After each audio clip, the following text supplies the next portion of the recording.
Виничка афера или виничка провала била спроведена 4 години по формирањето на Македонската револуционерна организација.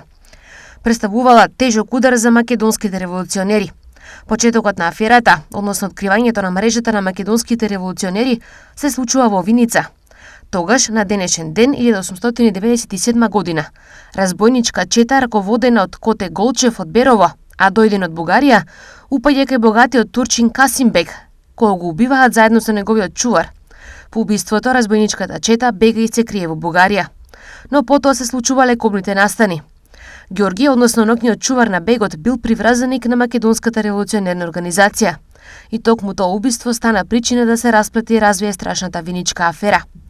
Фатена била и жената на убиениот чувар, која кога го видела мртов својот маж, мислејќи дека е убиен од Македонската револуционерна организација, соопштила за инат дека во нејзината куќа има искладирани комитски пушки.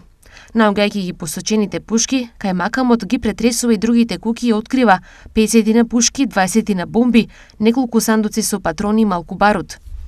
Откривањата набрзо ги опфателе повеќе или помалку и соседните кази: Штипската, Кратовската, Паланечката, Радовишката, Кумановска, па се до Скопската. Мноштво од организационите првенци по силата и градските раководители биле поапсени и ги почувствувале ужасите на инквизицијата, други пак успеале да побегнат. Како резултат на истрагата и насилствата спроведени во текот на нејзината акција, убиени се 5 лица, 5 други умираат на крајот од тортура, 111 лица се претепани, 13 жени и мажи се силувани.